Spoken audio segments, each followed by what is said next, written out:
Hi, I'm meteorologist Chris Tomer. Let's talk mountain weather and ski conditions. This is the snow before you go on the snow forecast. And first off, live camera really tells the story of the West right now at Copper Mountain, Colorado, Utah, Wyoming, Montana.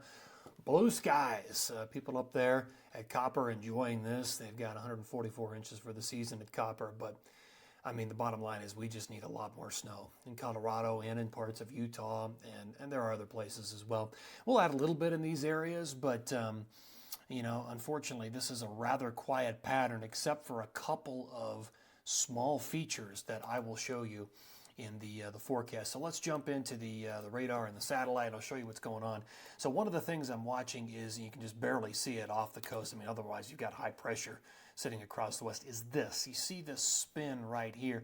This is essentially a low pressure system that was cut off. It's not connected to the polar jet, and what it's going to do is catch a ride on the southern branch and then swing into the desert southwest in the Four Corners, and that will deliver one of the bright spots in the forecast with snow for parts of southern Utah and Colorado and Arizona and New Mexico over the next 5 days. So take a look at this total snow accumulation map. Gives you sort of a broad brush look at what to expect between now and Sunday. Where you see the colors, that's where the snow is going to be over the next 5 days. And that southern low, which catches that southern jet, rides in and delivers snow to those areas I talked about. Now, there will also be a flow up into the Pacific Northwest. That's another one of the spots to watch, Whistler, Blackcomb. But again, even these storms, and there may be one or two lined up for that area, are not going to be that big. Now, over in the Northeast, while it will remain cold into the weekend, the flow is not conducive to big storm development. It's just little pieces of snow kind of traversing the Northeast, so only light accumulations in that area for this into the weekend across New England and the Northeast. For a lot of these areas, while it is pretty quiet now, I think next week could turn more active, and that's certainly the case across the West with new storms lining up across the west. So here's the jet stream, big ridge of high pressure, obviously in control, but note the cutoff low coming from the Pacific. Here we are Thursday at 10 o'clock in the morning. So that low has pretty much been escorted in at that point. It's sitting about right there, and that's what will provide snow for parts of the Four Corners. Now on the back side, there is also another storm dropping into the Pacific. Now that's going to be important for a couple of different reasons, as I'll explain. So that's Thursday. Let's run this all the way out.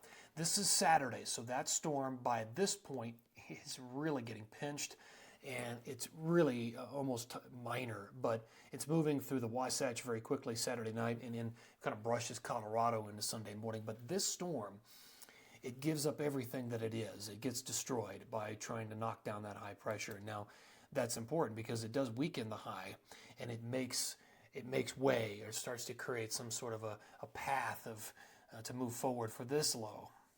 So when this low comes in Tuesday, Wednesday, Thursday, it has a better chance of becoming something more instead of just minor. The storm before it kind of knocks down the high a little bit. That way, in the second low, when it comes in, it becomes a more significant storm by the middle of next week. So that is something to keep our eyes on for next week.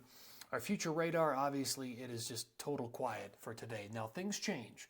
Into Thursday, here is our cutoff low coming up from the south. It cruises in, and then you've got this shield of snow, which does brush the Wasatch. But for the best snow on Thursday and Friday, go to southern Utah, Bryan Head, Sundance. Those areas would get more. Also focus on the San Juans and Tahoes of Colorado and New Mexico, and those areas. Watch those areas for Thursday and Friday. Now that's going to move out, and that really creates a void. And by the time we get into Friday, we're back to just dry, warm weather. Now here comes that low I pointed out. This is the sacrificial low. That's the one that's going to hit the west coast and then quickly flash in and get destroyed. Now watch this. This is Saturday. It does drop some decent snow. Decent, nothing big, between Tahoe and North on its way in into Shasta. Okay, so there it is. You see what happens? The whole thing, I mean, there's like this quick flash through the Wasatch into the central and northern mountains of Colorado, and it just basically disintegrates as that happens between Saturday night and Sunday, and then that's it for a little while.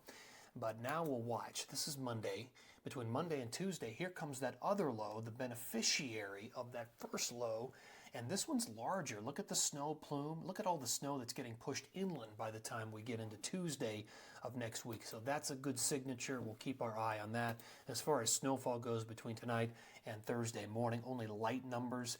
But watch Silverton and Wolf Creek, Purgatory, and Telluride. Some of those numbers are going to start to come up even more. All right, so by Friday morning, the best skiing, southern Utah and into parts of Colorado. Notice Whistler Blackcomb has come up to about 10, 11, 12 inches by Friday morning with some of that 1 to 2 storm cycle up there. Now by Saturday morning, we're looking at about a foot in Shasta and some light accumulations down through Squaw. As that next storm comes in, it flashes, it goes inland. There may be some light accumulations in Snow Basin and Park City and Alta between Saturday night and Sunday, and even into Steamboat, but then that storm's out of here. Now between Sunday and Monday, I have to watch the West Coast, and there's a bit of a drying right there on Monday. Here comes that other storm system between Monday and Tuesday, and this one starts to increase all of the totals into the Sierra, and it starts to bring some snow into the West Coast. And again, that's the one that's going to flow into the interior by Tuesday, Wednesday, and Thursday of next week. So that would be something that we'll watch for by the middle of next week. Now in New England, like I said, it's going to be quiet. This is not a big conducive pattern for big storm development, but some light areas of snow will kind of dot the area, and so we could be looking at some light accumulations through Sunday in northern Vermont, up there, Jay Peak, Stowe, Mad River, and Sugar Bush. All right, thank you. Always appreciate you watching these updates. And again, this is the Snow Before You Go forecast for On the Snow.